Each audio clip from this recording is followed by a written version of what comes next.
Hi, good morning to all of you for this YouTube class on Unacademy Unlock platform. Today we'll be discussing about one or two important topics of your general studies internal security, terrorism as well as Naxalism. Before starting our class, as usual, let us look at what are the courses started by Unacademy on its platform. First, you can see this year top rankers, whether it is year 2 or 9 or 10 or 13 or 14 or 16 or 20.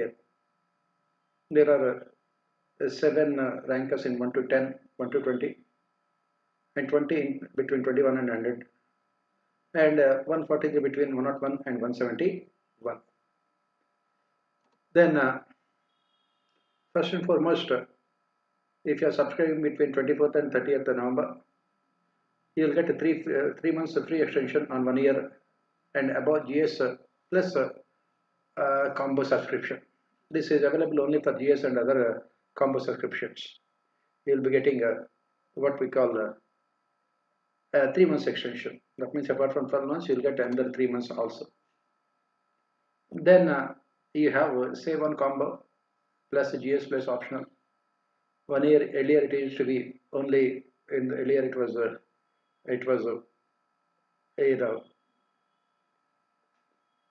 77,000 rupees. Now it has come down to drastically 55,000 rupees. For 2 years, it's 1,12,000 rupees.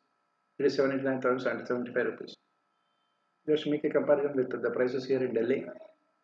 They will be, you can say, dead cheap, very less compared to what you have in Delhi. And you can see in November, many optional courses are starting, along with our public administration also. We started this on 24th November. It's a live class. So those who are interested, they can always take admission. Apart from this, you can those who are into other options like geography or political science, sociology, agriculture, they can also take admission. And as you know, you'll get a lot of discounts. Apart from all the discounts that you get, you will also have discount if you quote our code also. Our code is PKS10.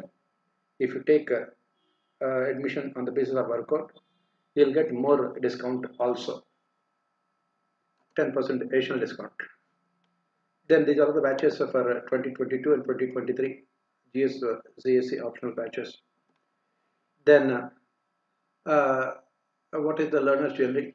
You can see from December 1st to 21st March it is prelims come mains. From 1st April to 31st May it's only May prelims. Then from 10th June to 10th September it's only mains AR1, and 10th September UPSC main examination. This is what the journey for 2022 batch. 2023 batch also, you can see those things. We also have a free test series for UPSC CSE. Every day, Sunday at 11 a.m. We have 56 questions, come back. And Monday and Friday, 7:30 p.m. Monday to Friday, 10 a.m. Abhiyan. Then we have a CSE Mega Combat also. I think it is over today, I think. Sorry, tomorrow. It is morning at 11 o'clock. 50 questions you have to answer in around 60 minutes. And those who come out on top, the top 3 rankers will be given 100% scholarship, and so on and so forth. You'll be getting other scholarships like iPad Mini, Samsung Tab, and Fitbit Versa, and Amazon vouchers. And you will also be getting 20 GS books prepared by Unacademy top educators.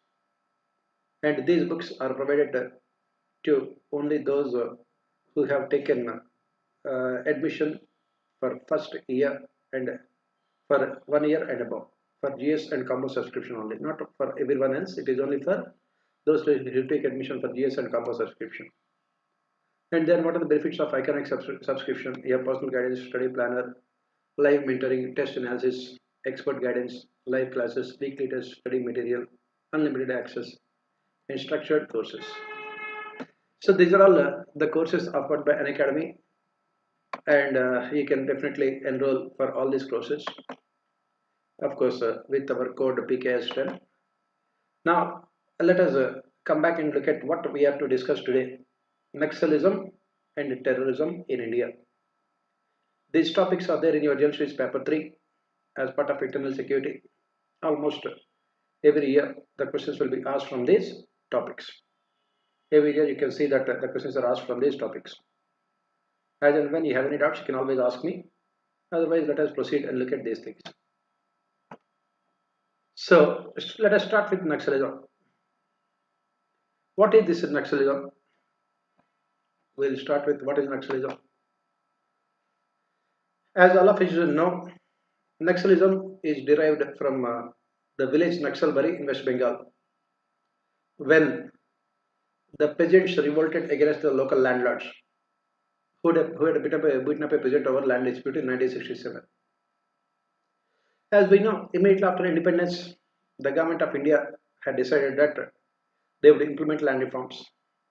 The first amendment to the constitution added this land ceiling legislation. It was put in the 9th schedule of constitution. But as we study all the time, India is always good when it comes to making laws, but its performance is extremely bad when it comes to implementation. What happened when this land ceiling legislation was passed? Most of the big farmers have bypassed the legislation by transferring the land in the name of their binamis, mostly their servants in the villages. They don't even know that they are the owners of the land. They are illiterate, poor, and backward. Even if they know, they could not have done anything else also. And ultimately, those landlords work as laborers in their own land. As you know, Jamindari system was prominent in Bengal. It was introduced during the British times in the Bengal province, wherein a few big Jamindars controlled a huge amount of land. That is the reason why we have seen the birth of Naxalism in Bengal. These Naxalites, they are far left communists who support Mao's political ideology. First, as we have mentioned, Naxalism had started in West Bengal, but later it has expanded to, most importantly, Andhra Pradesh. In those days, undivided Andhra Pradesh and Telangana. And then later it has spread to other states like Chhattisgarh, Odisha, Maharashtra, then Bihar, Jharkhand, and other places. And some of these Naxals also have many sympathizers in the form of communist parties. So this is what we say. Now, where do we see this Naxalism mostly? Naxalism right now mostly can be seen in Chhattisgarh. Maximum number of Naxalites can be seen in Chhattisgarh, then Odisha, and then Bihar, little bit of Jharkhand and Maharashtra, and some parts of Andhra and Telangana also. Then how did this Naxalism had come into existence? What are the reasons why it had come into existence? It is one of the most powerful movements in the history of independent India. Go back to the pre-independence also. If you look at Andhra Pradesh and Telangana, the present state of Telangana was part of Nizam's princely state. And this Nizam's princely state, it was highly exploitative in nature. And this is where it started mostly. Because in Telangana, they had what is called Patwari system, which is almost equal to Jamindari system, Patels and Patwaris. They would ruthlessly exploit the farmers, tribals, and they don't pay them even minimum wages also. Finally, they have revolted against the peasants, and then after that you can see that the movement had gone to West Bengal. What happened in West Bengal? As I mentioned, the government of Bengal had not implemented these land reforms, because most of the Jamindars, as I have mentioned, they have, in order to escape these land reforms, they have joined either politics or transfer the land to their binamis. This is when in Bengal it started as what we call civil society movement. The students from Bengal, they had boycotted their colleges and universities and came onto the streets of on the streets of Calcutta, and they demanded that the state government immediately implement land reforms. Who were the leaders of land reforms? This movement: Charu Majumdar, Kanu Sanyal, Jangal Santal. They were the leaders, and they demanded the implementation of land reforms. At this point of time, as we discussed yesterday, when the peasants were beaten by landlords in 1967, then they revolted. So these student leaders initially started as a civil society movement. Within a short period of time, it had become violent movement. They would go to the villages. They would go to the houses of the big landlords in the middle of the night. They would threaten them. Sometimes they would kill them, confiscate all their land documents, and give it back to the landless laborer, landless farmers there, peasants there. This is what they do in the night. In the morning time, the police will come and beat the peasants, take away the documents, and return them to landlords. And after some point of time, this movement, when it was becoming very popular, it was becoming very aggressive. When it was becoming very violent, then the Bengal state government had decided that they had to take serious action. All the leaders of movement were shot dead during the police action. All of them were shot dead. Then all of them were shot dead. Then what happened? Then communist parties came to power in Bengal. Communist parties came to power in Bengal. After they came to power, they implemented land reforms.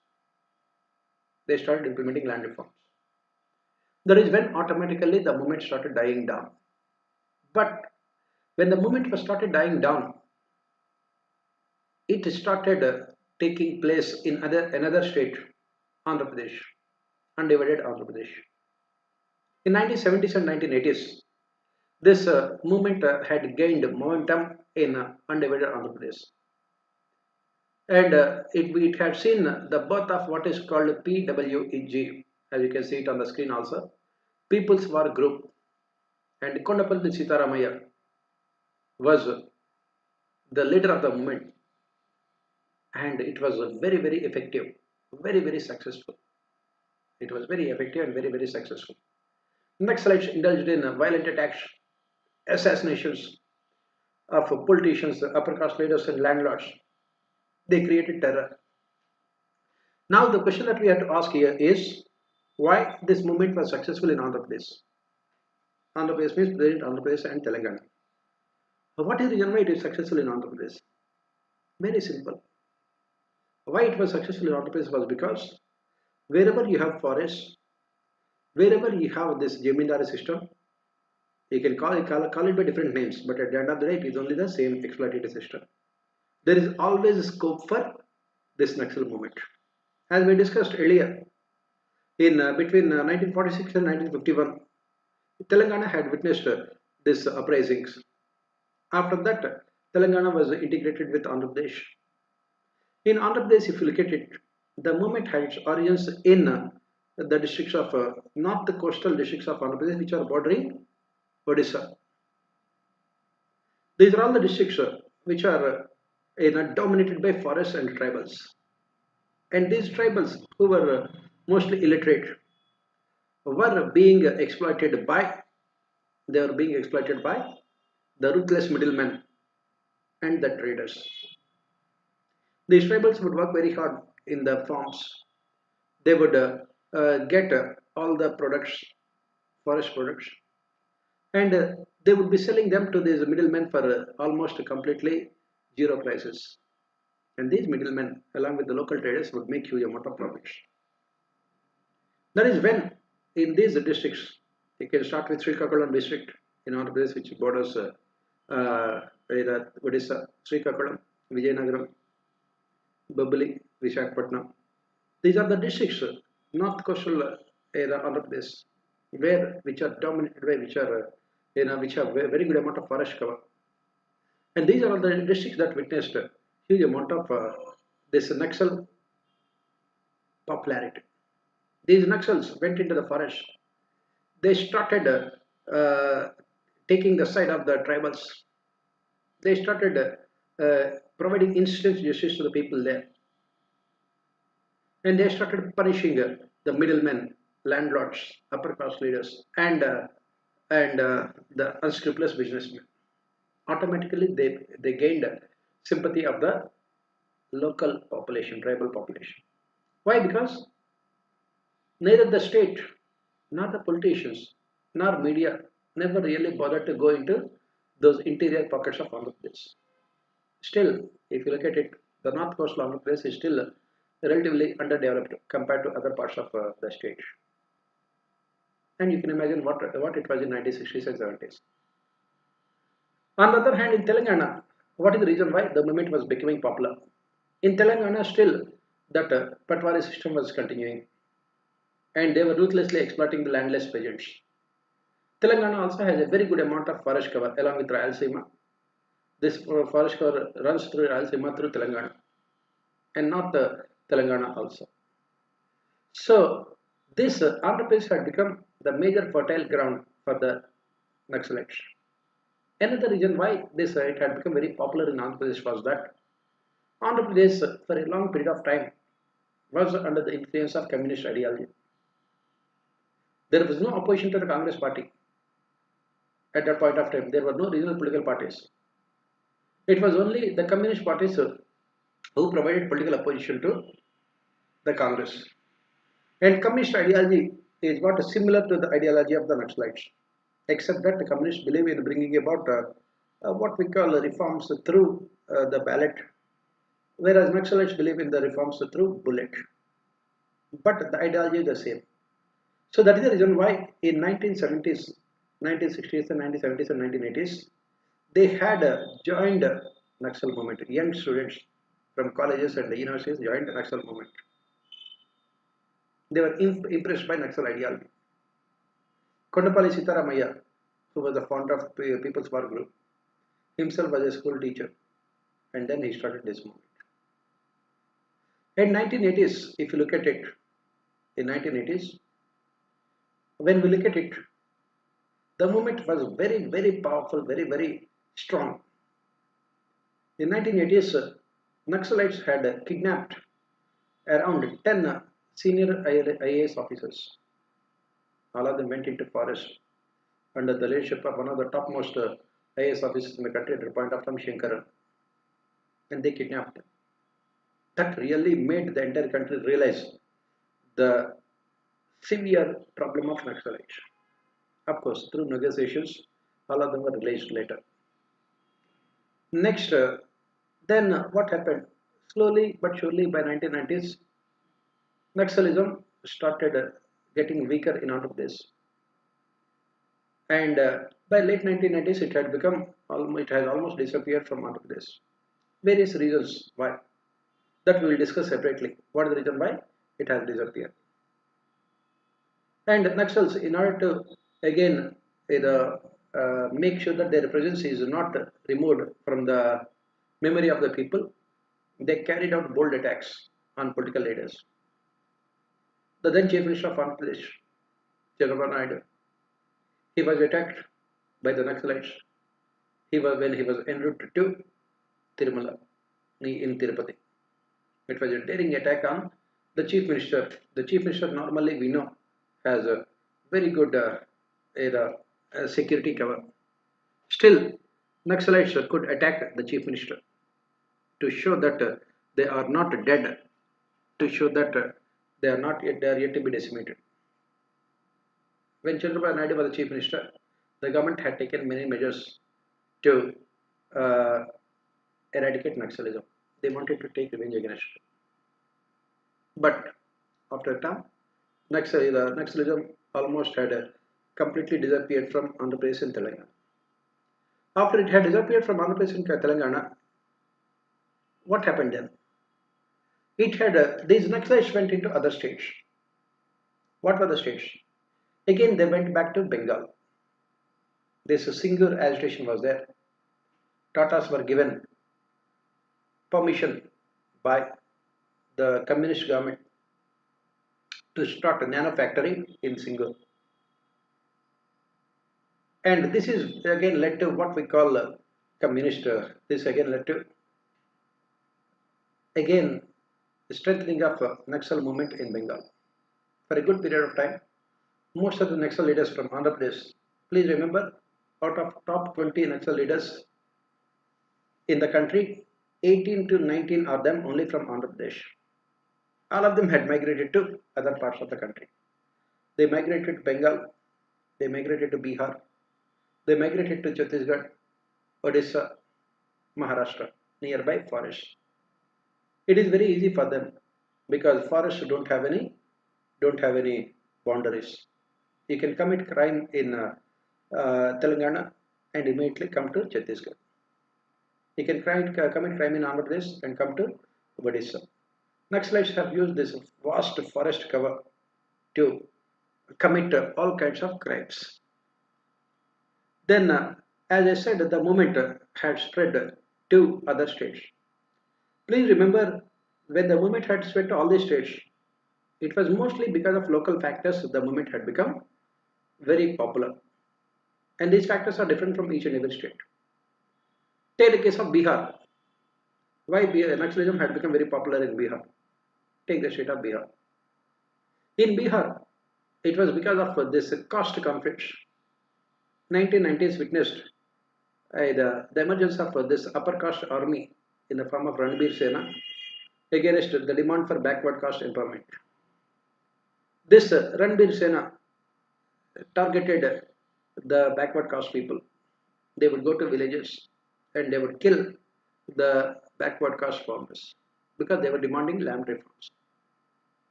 And as an opposition to this Ranbir Sena, Naxalism had become very a potent force in Bihar. They started counter killings of the leaders of Ranbir Sena. It was the caste discrimination, it was the caste exploitation, along with the along with failure to implement land reforms, that was responsible for Naxalism in Bihar. Proceeding further, then what about why Naxalism was there in what about why there was Naxalism in what we call state of Chhattisgarh? Chhattisgarh had different reasons. In Chhattisgarh, it was because of the fact that there were many tribals in Chhattisgarh, and they were extremely in poor condition. The state government simply failed to ensure that those tribals are made part of the growing economy. The poverty and the exploitation of tribals. On top of it, in the name of globalization and liberalization, what happened? The government had given powers to these. It had given powers to these multinational companies to start industries in those areas. And this is where the problem had come up. These multinational companies started exploiting the natural resources of these people. They started exploiting the natural resources of these people without without giving them any share in those resources. These tribals, illiterate, poor, backward tribals, were ruthlessly exploited.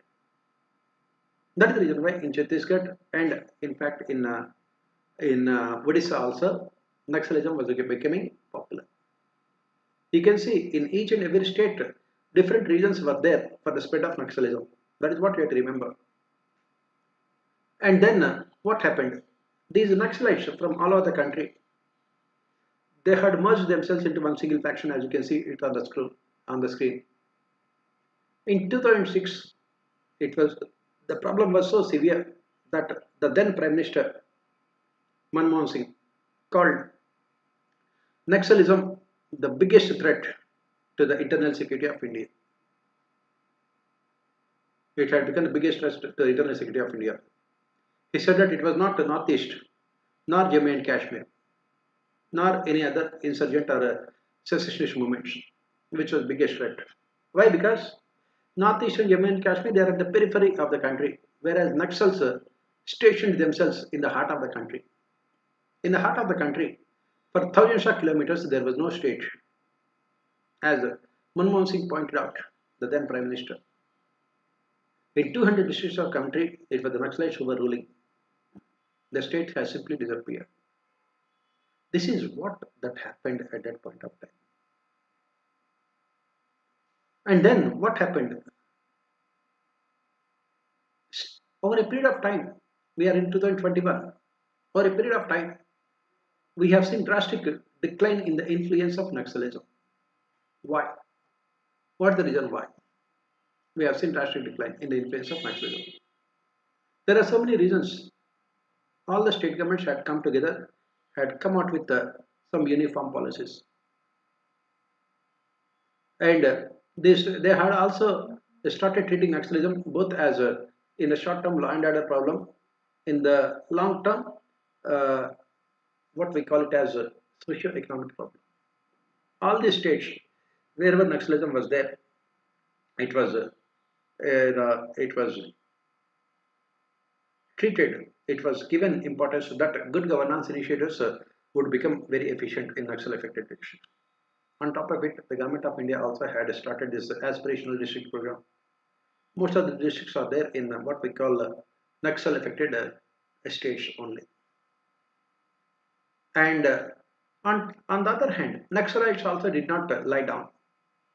They changed their attack. They started attacking CRPF personnel. The first attack was in, as you can see it on the screen, in 2010. The first attack was in 2010 when 76 soldiers, CRPF men, were killed, or the leaders of the Congress party in 2013 in the Sukma district of Chhattisgarh. So Naxalites, they changed their strategy. They targeted these top army personnel as well as top political leaders. These assassinations of powerful leaders was what the Naxalites started doing to increase their influence, to show to the rest of the world that they are still very powerful in the country. And they were successful also to some extent. Then, coming back here, let us see what are the reasons why we have Naxalism. Please remember, all these questions are asked as part of our internal security. What are the reasons why we have Naxalism? First and foremost, we have Naxalism because of this forest mismanagement. Right? During the British times, during the times of East India Company itself, later the British times, they realized the kind of resources these forests have. The Britishers deliberately started this project of evicting the tribals from those areas to have control over forest resources. Or they have forced the tribals to work for the East India Company and later for the British government. That is the reason why in Jharkhand we had this Birsa Munda and other movements who sacrificed their life to fight against the colonial rule. And after that also, after independence also, unfortunately we have continued with the same policies. And through globalization, what happened? As I have discussed just now, through globalization, in the name of economic growth and development, we have given control of our resources. We have given complete control of forest resources to these multinational companies. The control of these resources to multinational companies without ensuring any safeguards. These multinational companies, what they have done, these multinational companies, in the name of profit maximization, have ruthlessly exploited these resources, in the process destabilizing the delicate, sensitive ecological balance.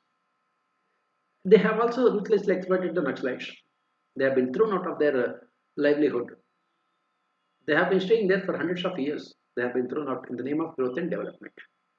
And the government, successive governments, whether at the central level as at the state level, took the side of the multinational companies than on the side of the Naxalites. They took the side of multinational companies. And this is where it had given birth to Naxalism. And then, what are the other reasons why? This tribal policy implementation. Now, what is the problem here? Please remember, most of the things will not be there in textbooks. So, what is the problem here? The problem here is that the government does not have any proper national tribal policy. For example, a particular tribe, a particular set of tribals will be recognized as tribals in that state. In the other state, neighboring state, they are not recognized as tribals. Every state has its own parameters to determine these tribals, because of which they are not able to benefit out of the welfare schemes of the government. Why? Because every state has its own parameters. There is no national policy regarding recognizing the tribals. That has created more problems, and it has ultimately adversely affected these tribals. For example, a particular set of tribals, they are recognized tribals in Andhra Pradesh, but they are not recognized as tribals in Odisha. You cross 2-3 kilometers into the forest and you will be entering into Odisha from Andhra Pradesh. This is what we call AOB, Andhra Odisha border. And this is where the problems had come. The government does not have any proper national tribal policy. Then, another reason why we have seen this Naxalism was because, another reason why we have seen Naxalism was because this globalization has only resulted in widening inequalities between the rich and poor people. Rich people are becoming richer and poor people unfortunately poorer. And you can see the top 1% of our population holds almost more than 70% of our GDP. This kind of inequalities, income inequalities, regional inequalities, racial inequalities, ethnic inequalities, linguistic inequalities, gender inequalities. What these inequalities have done is that they have made sure that people lose confidence in the abilities of the government to ensure inclusive and equitable growth. That is when people are forced to go back to the governments, they are forced to go back to the Naxalites and get their grievances addressed. I'll just give you one example here to explain why this Naxalism becomes so popular. Assume that you are a poor landless, you are a poor small farmer, or you can say marginal farmer, say from interior parts of Chhattisgarh. And then and then suddenly what happens is the landlord in your village occupies your land, says that you have to work in the land as a laborer only. What are the grievance redressal mechanisms that are available to you? What are the grievance redressal mechanisms that are available to you? You can go to the village panchayat, but the landlord himself is also the chairman of panchayat, the president of panchayat. Can you get any justice there? No. You can go to the local police station. The local police inspector must have been bribed by landlord long time back. Can you get any? Justice there? No. Then go to the district court. As we know, the lower level courts in India are highly corrupt. So you will not be able to get justice anywhere else. Then what you have to do? You have to go and seek the help of Naxals. What happens then? In the middle of the night, some young people come to your house. They will take you along with them. All of you will go to the house of landlord, and then they will break open the doors of landlord's house. Then they will kill landlord there, return the documents to you, and they will disappear. Tomorrow the police come and they will ask you. Tomorrow the police will come and ask you, who has done all these things? Will you be telling the police about who has come and who has helped you? Obviously not. That is how we find what we call Naxal sympathizers in villages. The basic problem in states like Chhattisgarh is these Naxal sympathizers. Why? Because these Naxals are providing instant justice. For example, again, you are living in this tribal area only, forest area. The government has set up a school there. The government has set up a primary healthcare center also. The government has set up this PDS shop also for you to get the basic needs of your life. Then what happened? The doctor will never come in the primary healthcare center because it is there in the midst of the forest. He has to come from the city, so he will never come. The teacher will not be there in the school, and the PDS grains will never be available to you. Then what happens? Suddenly Naxalites will go and threaten the doctor that tomorrow onwards, if you are not coming, he will be killed. Then he will come regularly to the private healthcare center, and they will come directly. They will come to he will come to the private healthcare center regularly. Similarly, they will go and threaten the local teacher. If you don't come, you will be killed. If you don't come, you will be killed. Then he will also come, and then suddenly you will find that local school is functioning, local primary healthcare center is functioning, local PDS shop owner is giving you ration on time. Please remember, government has set up all these things, but who is ensuring effective functioning of all these institutions? Who is ensuring effective functioning of all these institutions? It is the Naxalites. So to whom you will be more loyal to Naxalites, and that is where the problem is coming up, for the governments, because they simply are not able to win away these Naxal sympathizers from Naxalites and onto the side of the government. On top of it, what do the police do? On top of it, what do the police do?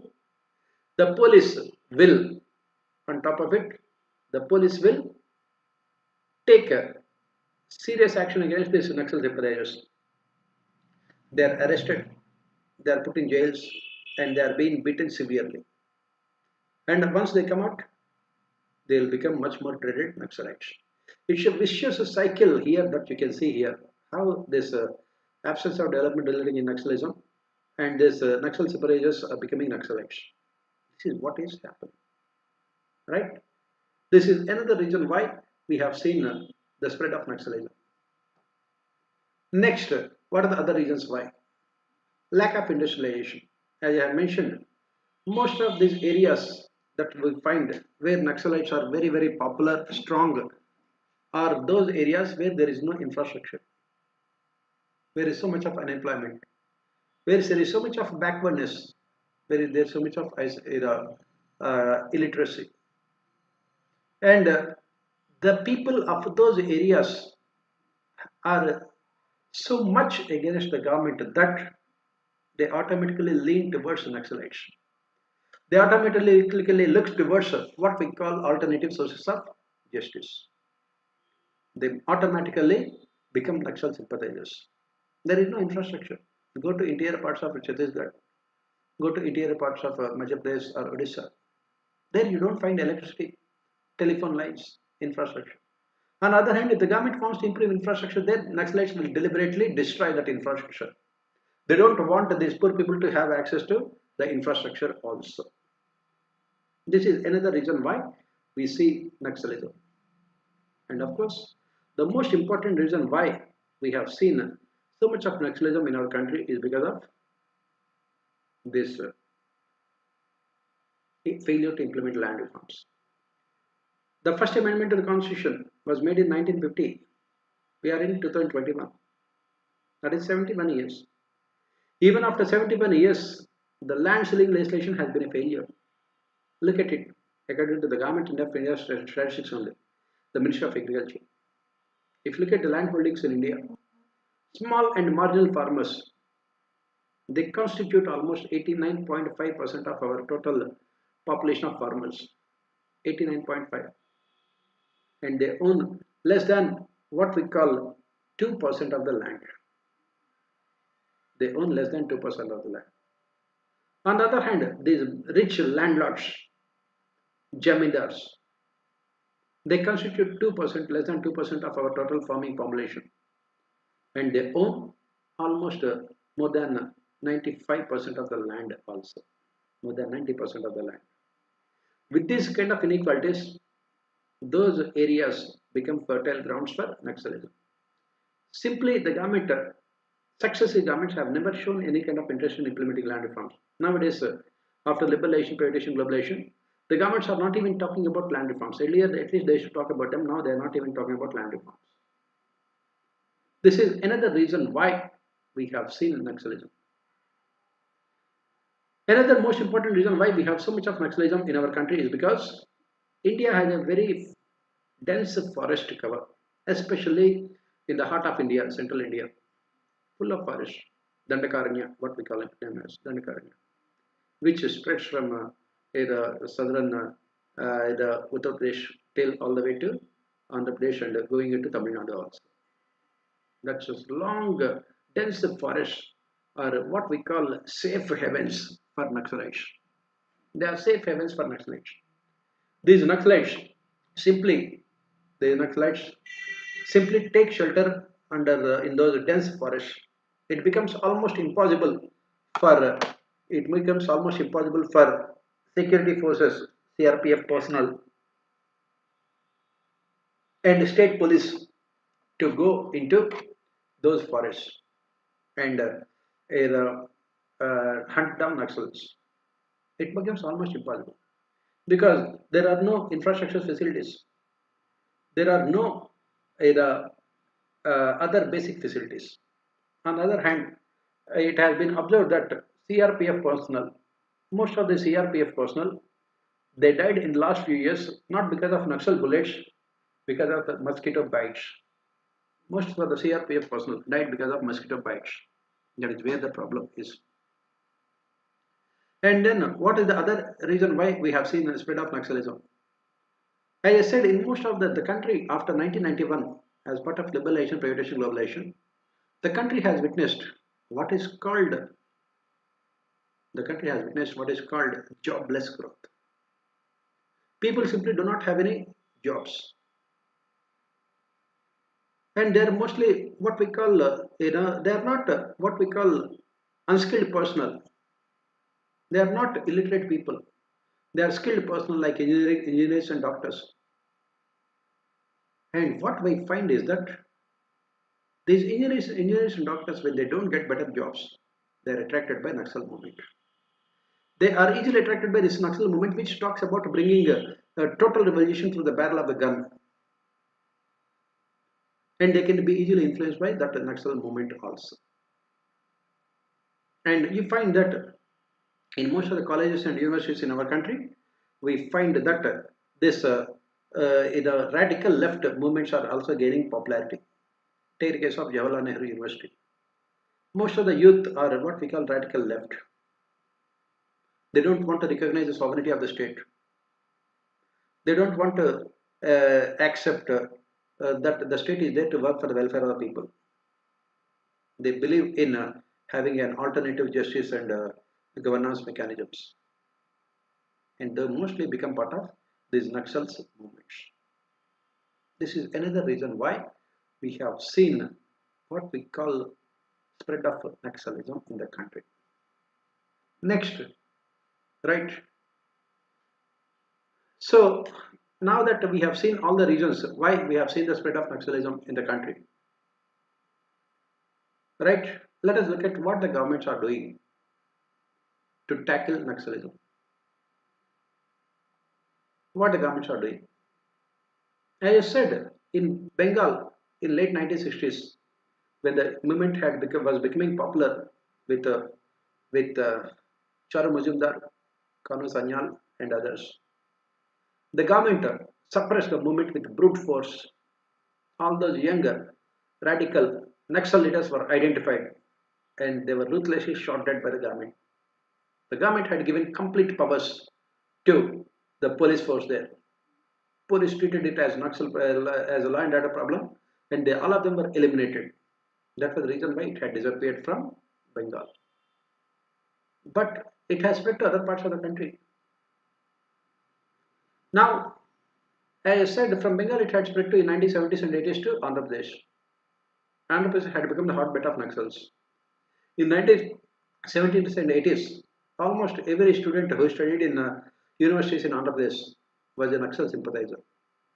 That was the kind of influence they have exercised over the minds of young people. Because please remember, 1970s and 80s was the period when India has witnessed what is called scarcity economy. There were no jobs. There was no private sector, so there were no jobs. There were no jobs in the government, and people were unemployed. And they did not have any source to satisfy their basic needs also. That is when Naxal ideology had become very, very attractive for all of them.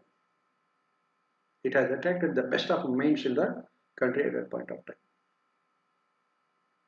And then what did the Andhra Pradesh state government do? In 1990s, Andhra Pradesh state government has dealt the Naxal issue in a very effective manner. The same strategy was also adopted by the government of India later. As you can see here on your screen also, the government had laid the foundations for India's counter-insurgency strategy. Right? It is also known as acronym COIN, C-O-I-N, counter-insurgency. It was known as COIN strategy. What did this strategy do? It has integrated what is called population-centric and enemy-centric approaches. Population-centric and enemy-centric approach, combining law and order mechanisms with development instruments. So on the one hand, what did the government do? The government treated Naxalism as a socio-economic issue. It was willing to go into the roots of Naxalism, the basic causes of Naxalism, identify them and address them. On the other hand, treat it ruthlessly as a law and order problem, enemy-centric strategy. Kill all the top leaders of Naxalites.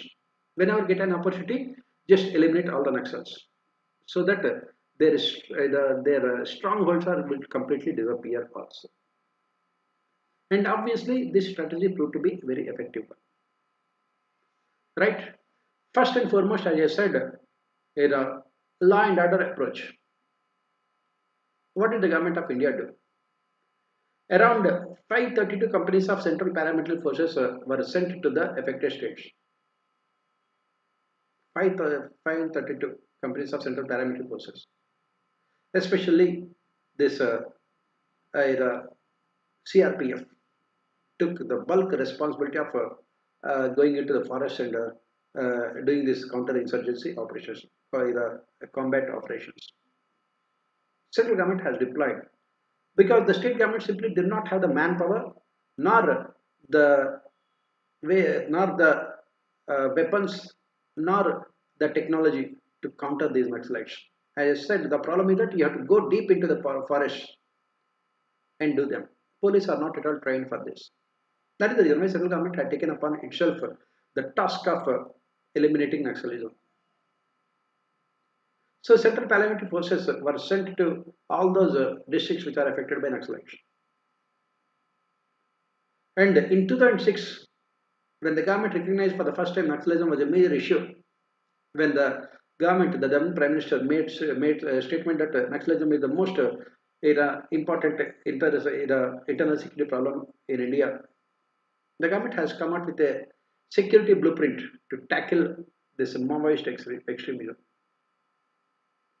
The next thing the government has done is the central government has given funds, liberal financial assistance to the state governments to modernize their police forces. The government had realized the fact that the state police simply are not at all equipped, or not at all having the sufficient machinery, weapons and training to tackle these Naxals. Naxals were fully trained in this guerrilla warfare, where the state police can show their brutal strength against innocent people.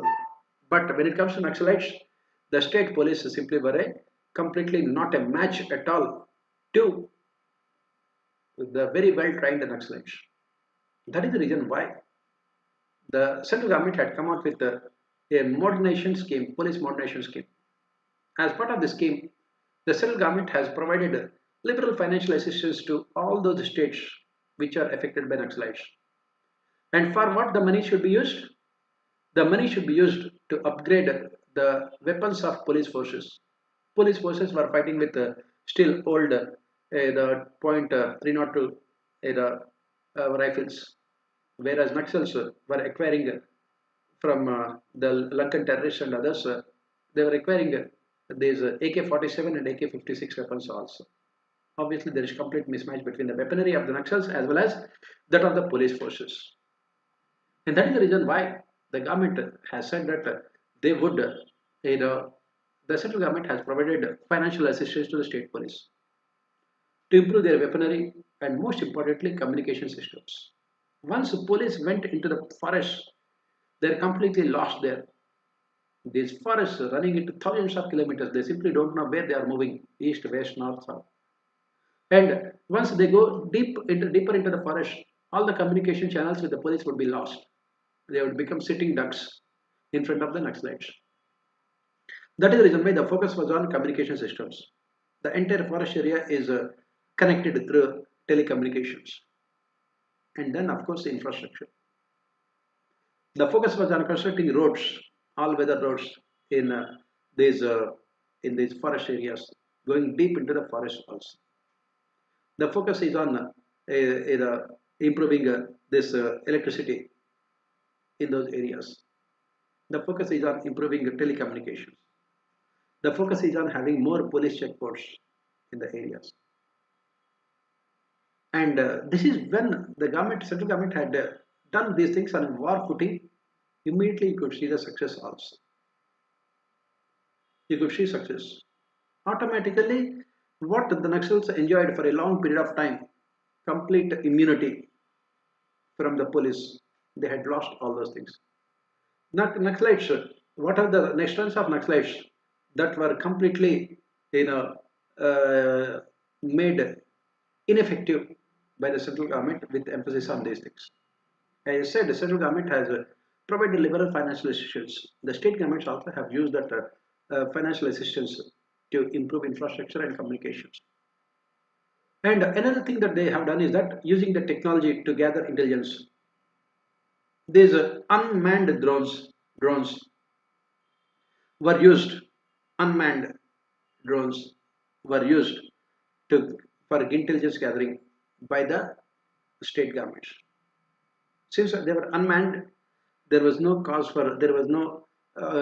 case for any kind of alarm because they were not, nobody will be killed. And they would easily collect the information about the movements of Naxalites almost with pinpoint accuracy also. And these drone cameras would also help the police to track the movements of Naxalites from one place to other place, so that police can attack the Naxalites as and where they believe they should be attacked. Technology has definitely made a very significant contribution to fight against Naxalism. Next, as I said, the next thing that the government has done is enhancing intelligence networks. Poor intelligence infrastructure at the state level was a major problem in counter-insurgency campaign. So, what did the central government do? The central government has set up a task force to collect intelligence and also to provide intelligence on a real-time basis to the state governments. Central government has started this round-the-clock intelligence sharing through multi-agency center. This multi-agency center at the central level will be getting information about the movements of Naxalites from the various states. For example, for example, Naxalites have committed the crime in Chhattisgarh. They are moving into Madhya Pradesh. Immediately, the central government will come to know movement. They would immediately alert the Madhya Pradesh state government saying that they are coming to your state, so be careful there. Similarly, in within the state level, state multi-agency centers, they have committed the crime in the southern part of Chhattisgarh, Sukma district and other districts, north in coastal Andhra Pradesh or north Telangana and southern Chhattisgarh, and they are going to northern part of Chhattisgarh. Immediately, these multi-agency centers set up at the state level will provide information to those district collectors as well as superintendent of police about the movement of Naxalites, so that it becomes easier for them to know about the movements of the Naxalites in on a real-time basis.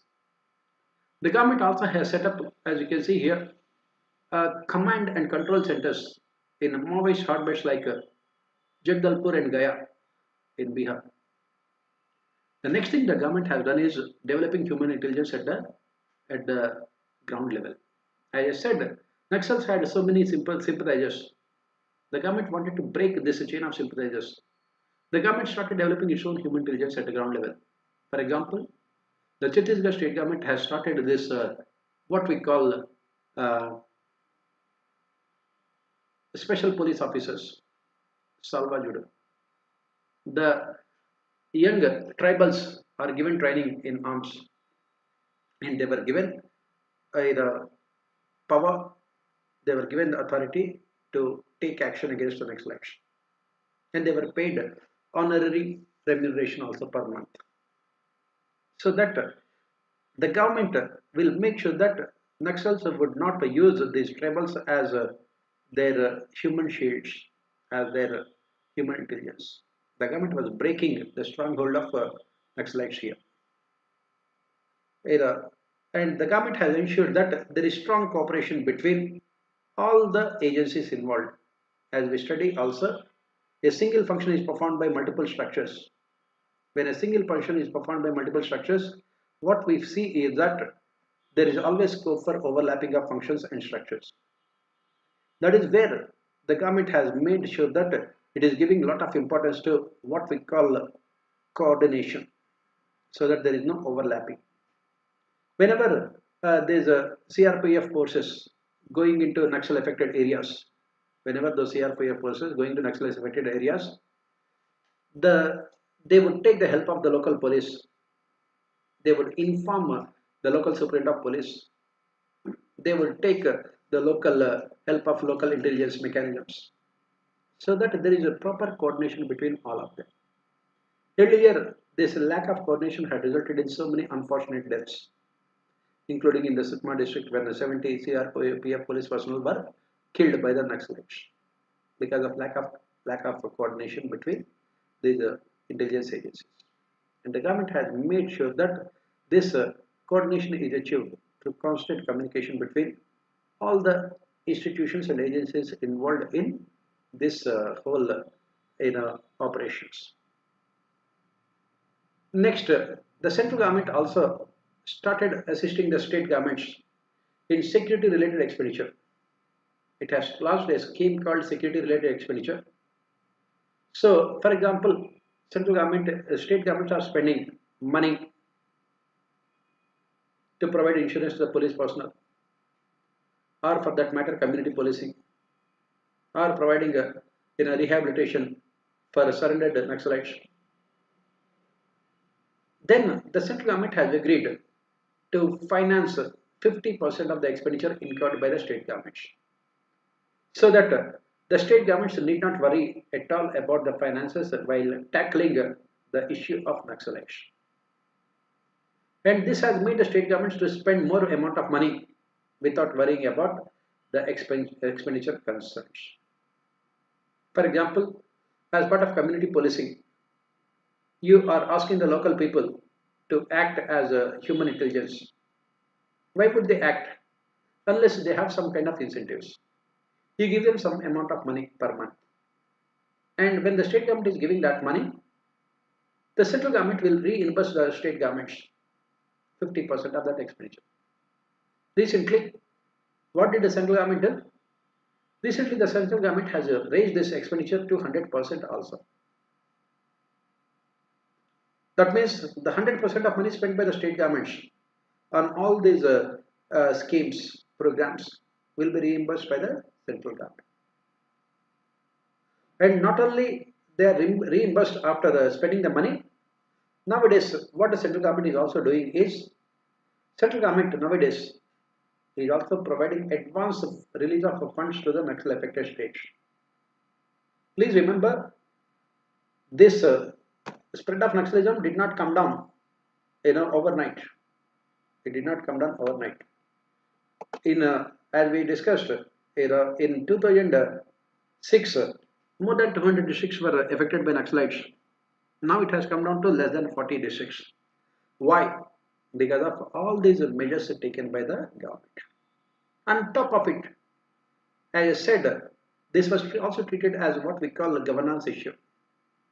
Every state government started focusing on effective implementation of developmental and welfare schemes. Effective implementation of developmental welfare schemes. They made sure that all the developmental welfare schemes, the benefits would reach the targeted sections of society, especially in tribal areas. They made sure that the people of those tribal areas do not have to look up to Naxalites to provide solutions to their grievances. So when this was treated as what we call a socio-economic problem, automatically development becomes the byproduct of it. Because of which we could see that in the latest report of Ministry of Home Affairs that was released in 2021, only 41 districts are affected by Naxalism. Right? So I think the time is up. I thought that we can do both Naxalism and terrorism, but we have done only Naxalism. But whatever we have discussed on Naxalism will be more than sufficient for you to write in the examination. And in other YouTube classes, I will talk about terrorism also. Till then, take care of yourself. Best of luck.